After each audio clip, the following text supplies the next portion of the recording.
आज हम एक्सरसाइज 1.2 करेंगे और इसकी क्वेश्चन सोल्व करने से पहले हम इसकी कुछ बेसिक बातें हैं वो देख लेते हैं। हमारी सोशल लाइफ में कुछ संख्याएं हैं जो हमारे दिन प्रतिदिन रोज़ काम आती हैं और इन यूनिट्स को, इन नंबर्स को कैसे नापते हैं वो देखेंगे आज। तो चलिए स्टार्ट करते हैं। प्यारे बच्चों, पहले हम लंबाई से रिलेटेड यूनिट्स देखते हैं। लंबाई, लेंथ, जैसे दो शहरों के बीच की दूरी कैसे नापते हैं, हमारी स्कूल या प्लॉट की लंबाई कैसे नापेंगे, ये पेन है, इस पेन की लंबाई कैसे नापेंगे, इस पेन की मोटाई कैसे नापेंगे। तो इन सब की मापने के लिए अलग अलग यूनिट्स का प्रयोग करते हैं। जैसे ये पेन है, इस पेन की मोटाई नापने के लिए हम मिलीमीटर का यूज करते हैं।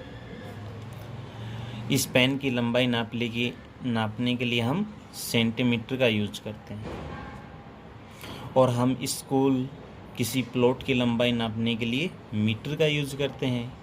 और दो शहरों की लंबाई नापने के लिए हम किलोमीटर का यूज करते हैं। तो ये चारों जो यूनिट्स हैं ये किस में काम आती है? लंबाई नापने के काम आती है।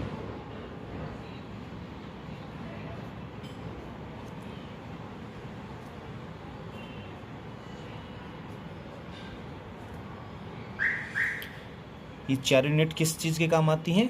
लंबाई, लेंथ नापने के काम आती है। अब इनमें क्या संबंध होता है वो देखते हैं। 1 किलोमीटर में 1000 मीटर होते हैं। 1 किलोमीटर में 1000 मीटर होते हैं। और 1 मीटर में 100 सेंटीमीटर होते हैं। 1 मीटर में 100 सेंटीमीटर होते हैं। और 1 सेंटीमीटर में 10 मिलीमीटर होते हैं। 1 सेंटीमीटर में 10 मिलीमीटर होते हैं। तो इस प्रकार 100 सेंटीमीटर में कितने मिलीमीटर हो जाएंगे? 10 से मल्टीपल कर देंगे, 1000। और जब 1 मीटर में 100 सेंटीमीटर होते हैं तो 1000 मीटर में कितने सेंटीमीटर होंगे? इसे 100 से मल्टीपल कर देंगे 1000 को, ये आ जाएंगे सेंटीमीटर।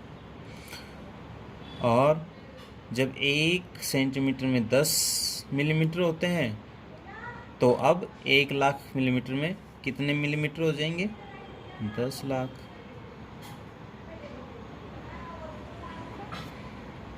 यहाँ देखिए 1 किलोमीटर में 1000 मीटर, 1 लाख सेंटीमीटर और 10 लाख मिलीमीटर होते हैं। 1 मीटर में 100 सेंटीमीटर और 1000 मिलीमीटर होते हैं। और 1 सेंटीमीटर में 10 मिलीमीटर होते हैं। तो यहाँ आपको समझ में आया होगा ये मिलीमीटर किस में लेते हैं। जैसे पेन की मोटाई, सेंटीमीटर पेन की लंबाई, मीटर स्कूल या प्लॉट की लंबाई नापने है। और किलोमीटर 2 शहरों के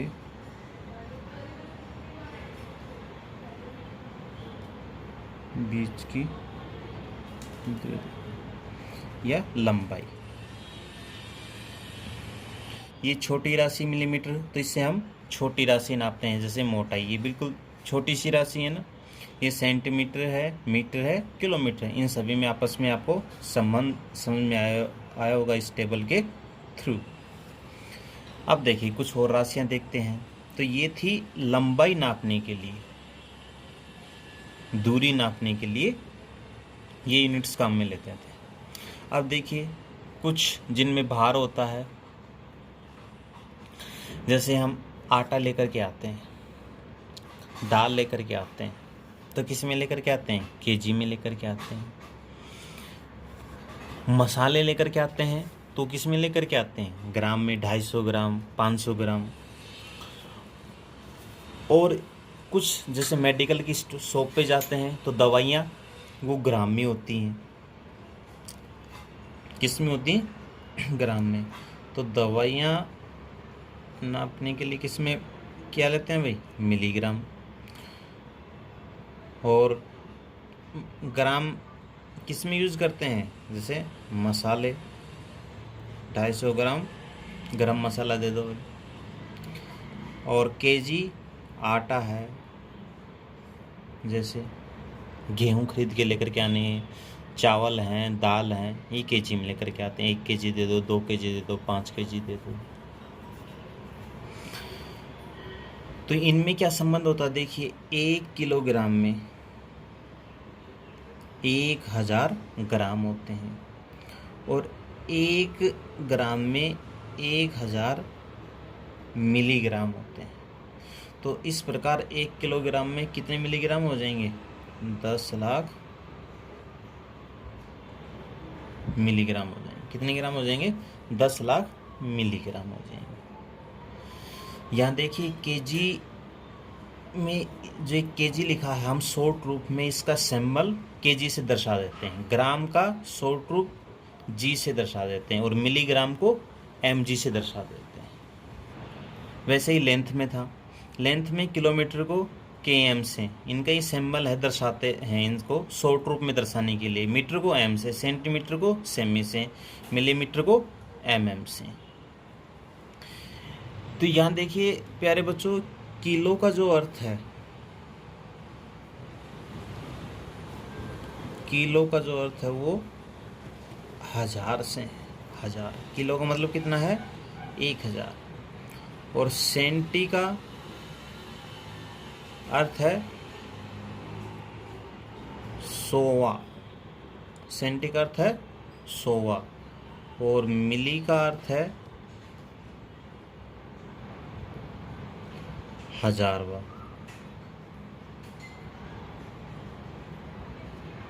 मिली का अर्थ है 1000वां। अब देखिए कुछ लिक्विड भी लेकर के आते हैं हम मार्केट से। तो जैसे सरसों ऑयल, तो सरसों ऑयल 1 लीटर, 2 लीटर, 3 लीटर ऐसे लेकर के आते हैं। लेकिन वही ऑयल, जैसे आंवला ऑयल लेकर के आते हैं हम सर पे लगाने के लिए, तो फिर हम वो किस में लेकर आते हैं? ml में, 200 ml, 250 ml, 300 ml। तो इन लीटर और मिलीलीटर में क्या संबंध होता है? 1 लीटर में 1000 मिलीलीटर होते हैं। लीटर को L से और मिलीलीटर को ml से दर्शाते हैं। तो ये कुछ राशियाँ थी, बेसिक चीज़ें थी जिसे हम मार्केट में लेकर के आते हैं। तो प्यारे बच्चों, आप देखना उन सभी पे इस प्रकार लिखा होता है, सिंबल लिखे होते हैं, लीटर में L, मिलीलीटर में ml। अब आगे से आप मार्केट जाओगे तो आप देखना इनके सिंबल लगे होते हैं ये या नहीं लगे होते हैं, और वो किस चीज़ में आती हैं। लीटर में आती हैं, मिलीलीटर में आती हैं, ग्राम में आती हैं, मिलीग्राम में आती हैं, या केजी में आती हैं।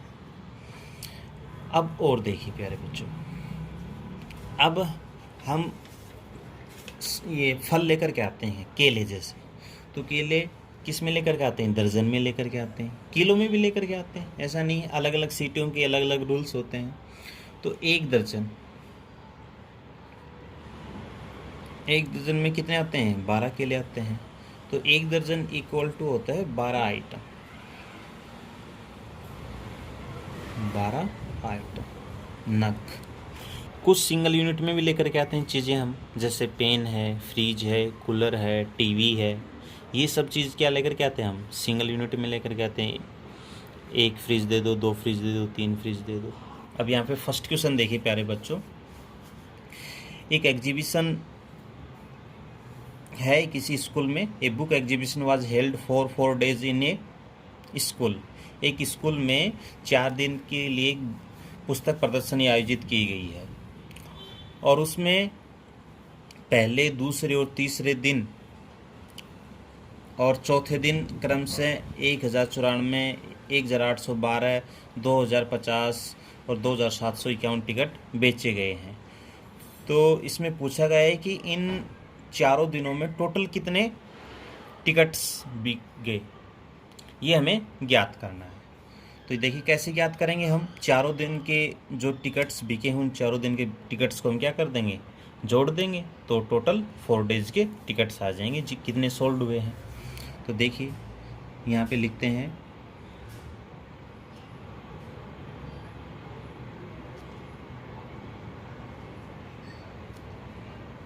नंबर ऑफ टिकट्स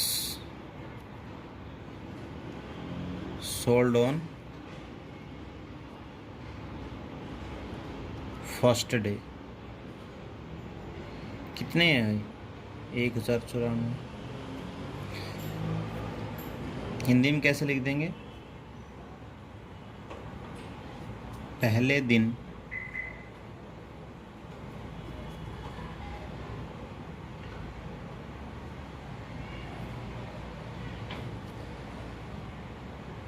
बेचे गए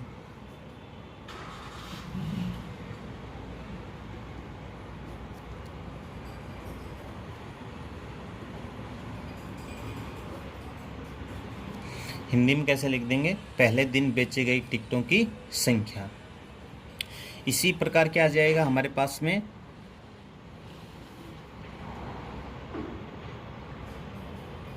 सेकेंड डेज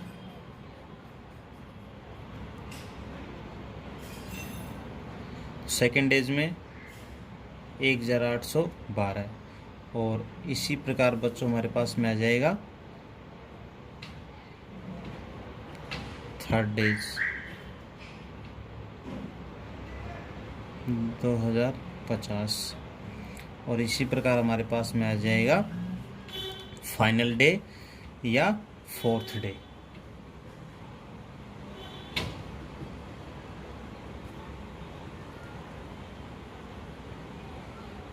दो 2751। तो यहाँ पे हम लिख देंगे नंबर ऑफ, यहाँ पे लिख देंगे total number of tickets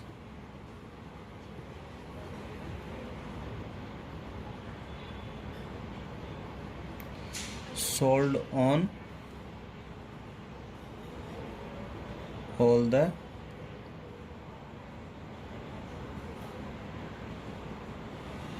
four days. तो क्या करें, हम इन चारों को जोड़ देते हैं भाई। तो देखिए 4 और 2 6, 6 और 0 जोड़ेंगे तो 0 ये 6 ही रहेगा, और 1 ऐड और कर देंगे तो 7। फिर तो यहाँ पे जोड़ने का तरीका क्या रहेगी प्यारे बच्चों, जो वंश है इकाई का अंक है इकाई में जुड़ेगा, दहाई दहाई से, सैकड़े सैकड़े का, और थाउजेंड थाउजेंड का अंक जुड़ेगा। तो यहाँ पे देखिए अब दहाई कर लेंगे, अब 9 और 1 10, 10 और 5 15, 15 और 5 20, 20 की 0 और 2 को क्या कर लेंगे हम नेक्स्ट में कैरी कर लेंगे। तो 2 और 8 10, 10 और 0 और 7 17, 17 का 7 और 1 को आगे कैरी कर लेंगे। 1 1 2 और 3, 3 और 2 5, 5 और 2 7। तो यहाँ पे हमारे पास में 4 दिनों में बेचे गए टिकटों की संख्या कितनी है, 7,707, 7,707। तो यही हमसे पूछा गया था। अब देखिए सेकंड क्वेश्चन।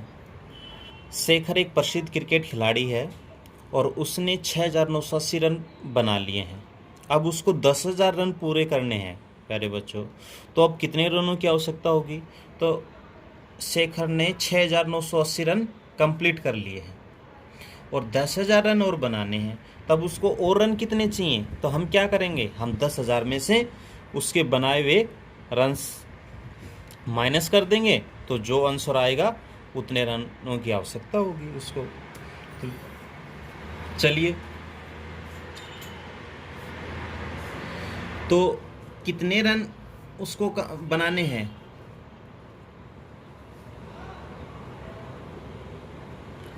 शेखर को रन पूरे करने हैं बराबर 10,000।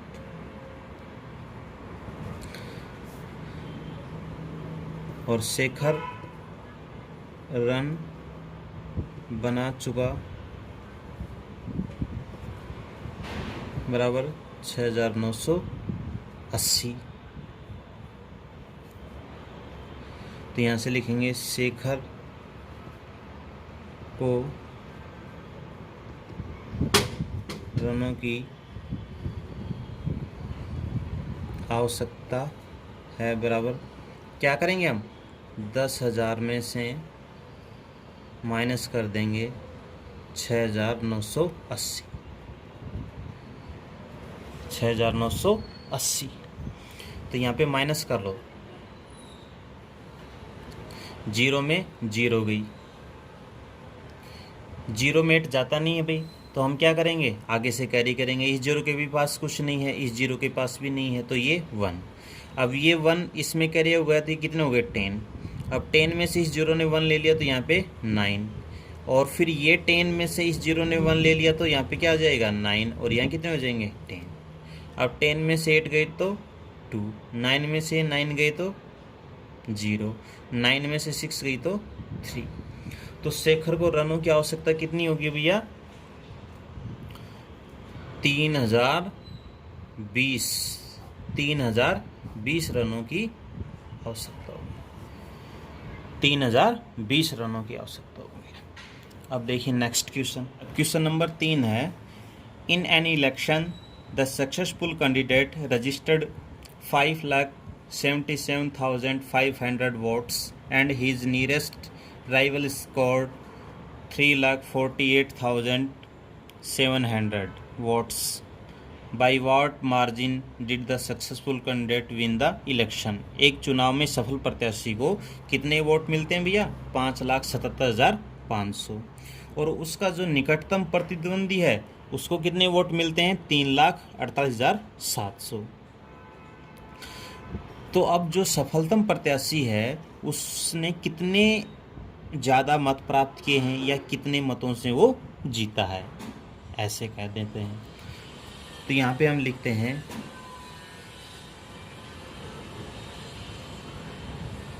सफल प्रत्याशी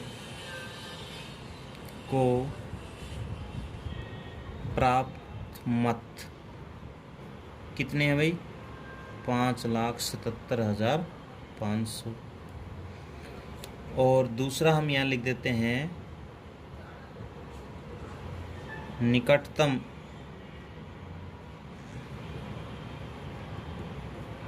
प्रतिद्वंदी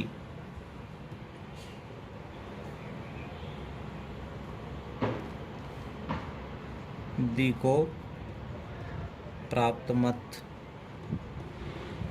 कितने हैं भाई, 3,48,700। तो ये कितने मार्जिन से जीता है भैया, आप कैसे क्या करेंगे, हम सफलतम प्रत्याशी के मतों में से निकटतम प्रतिद्वंदी के मतों को माइनस कर देंगे, तो वो इन दोनों का क्या आ जाएगा, मार्जिन आ जाएगा। तो यहाँ से लिख देते हैं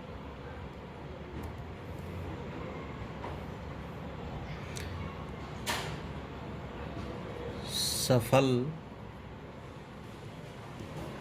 प्रत्याशी ने चुनाव जीता बराबर, हम क्या कर देंगे, इसमें से माइनस कर देंगे, 0 में 0, 0 में 0, 5 में 7 नहीं जाते तो आगे से 1 कैरी कर लेंगे, तो ये कितने हो जाएंगे 15, यहाँ कितना हो जाएगा 6, 15 में से 7 गई तो 8, 6 में से 8 जा नहीं रहे, तो फिर क्या कर लेंगे, आगे से कैरी कर लेंगे, तो यहाँ तो हो जाएगा 6, यहाँ हो जाएगा 16, 16 में से 8 गया तो 8, और अब यहाँ 6 में से 4 गई तो 2, और 5 में से 3 गई तो 2। तो सफल प्रत्याशी ने चुनाव में कितने मतों से जीता है चुनाव? 2,28,800 मतों से चुनाव जीता है। अब यह नेक्स्ट क्वेश्चन देखिए। कीर्ति बुक स्टोर ने जून के प्रथम सप्ताह में इतने मूल्य की पुस्तकें बेची और इसी माह के दूसरे सप्ताह में इतने मूल्य की पुस्तकें बेची, तो दोनों सप्ताह में कुल मिलाकर कितनी बिक्री हुई? एक तो क्वेश्चन ये पूछा है कितनी बिक्री हुई, और दूसरा क्या पूछा है कि किस सप्ताह में बिक्री अधिक हुई है और कितनी अधिक हुई। 3 क्वेश्चन पूछे हैं इसमें। एक तो दोनों सप्ताह में कितनी बिक्री हुई, और दूसरा क्वेश्चन किस सप्ताह में अधिक बिक्री हुई, और तीसरा क्वेश्चन है अधिक बिक्री हुई तो वो कितनी अधिक हुई, ये ज्ञात करना है। तो देखिए पहला आंसर हमारा कैसे प्राप्त होगा भाई, जून के प्रथम सप्ताह में इतने, दूसरे सप्ताह में इतने मूल्य की बेची, दोनों सप्ताह को क्या कर देंगे, ऐड कर देंगे, तो वो आ जाएगा पहला आंसर हमारा। दूसरा आंसर किस सप्ताह में अधिक बिक्री हुई, तो किस सप्ताह में, प्रथम सप्ताह में 2,85,891 मूल्य की पुस्तकें बेची हैं और दूसरे सप्ताह में 4,07,768 मूल्य की पुस्तकें बेची हैं, तो दूसरे सप्ताह में अधिक बेची हैं। और कितनी अधिक बेची हैं उसके लिए हम दूसरे सप्ताह से प्रथम सप्ताह को माइनस कर देंगे, तो हमारे पास में डिफरेंस आ जाएगा इन दोनों को कितनी अधिक बेची है। तो देखिए यहाँ से लिखा है प्रथम सप्ताह में बेची गई पुस्तकों का मूल्य,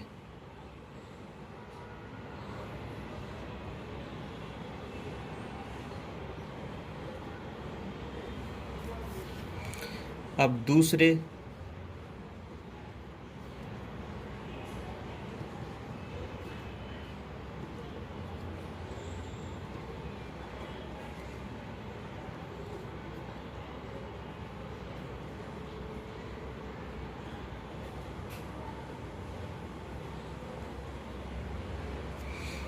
सप्ताह में बेची गई पुस्तकों का मूल्य कितना है भाई, 4,07,68।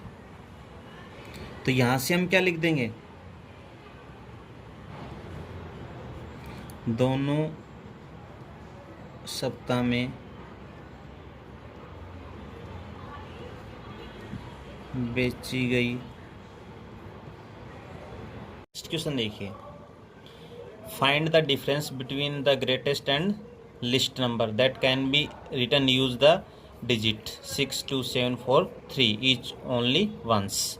ये कह रहा है कि सबसे ग्रेटेस्ट और स्मॉलेस्ट नंबर का डिफरेंस क्या होगा यदि 6, 2, 7, 4, 3 का एक बार ही प्रयोग किया जाए। तो हम सबसे पहले ग्रेटेस्ट नंबर निकाल लेंगे और स्मॉलेस्ट नंबर निकाल लेंगे। ग्रेटेस्ट नंबर और स्मॉलेस्ट नंबर निकालने का तरीका मैंने फर्स्ट वीडियो में समझाया था, आप वहाँ जा करके देख सकते हैं। तो ग्रेटेस्ट नंबर बनाने के लिए क्या करेंगे, हम सबसे पहले बड़ा नंबर, फिर छोटा, फिर छोटा, फिर सबसे छोटा, इस प्रकार से। और स्मॉलेस्ट नंबर बनाने के लिए पहले सबसे छोटा, फिर बड़ा और फिर सबसे बड़ा। इस प्रकार से हम ग्रेटेस्ट और स्मॉलेस्ट नंबर बनाते हैं। और उन दोनों को हम ग्रेटेस्ट में से स्मॉलेस्ट अगर यदि घटा देते हैं, माइनस कर देते हैं, तो वो उनका डिफरेंस आ जाता है। तो देखिए ये था ग्रेटेस्ट नंबर, यहाँ पे क्या बनेगा 76432 और स्मॉलेस्ट नंबर 23467। ये हम इसमें से माइनस कर देंगे तो 2 में से 7 जाती नहीं, तो हम आगे से कैरी कर लेंगे। तो यहाँ पे कितने हो जाएंगे 12 में से 7 गई तो 5।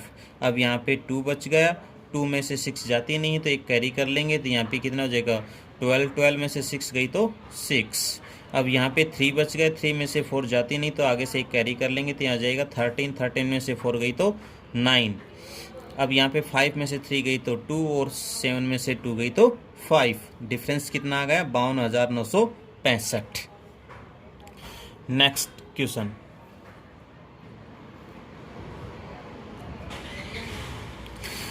क्वेश्चन, है एक मशीन औसतन एक दिन में 2,825 पेज बनाती है।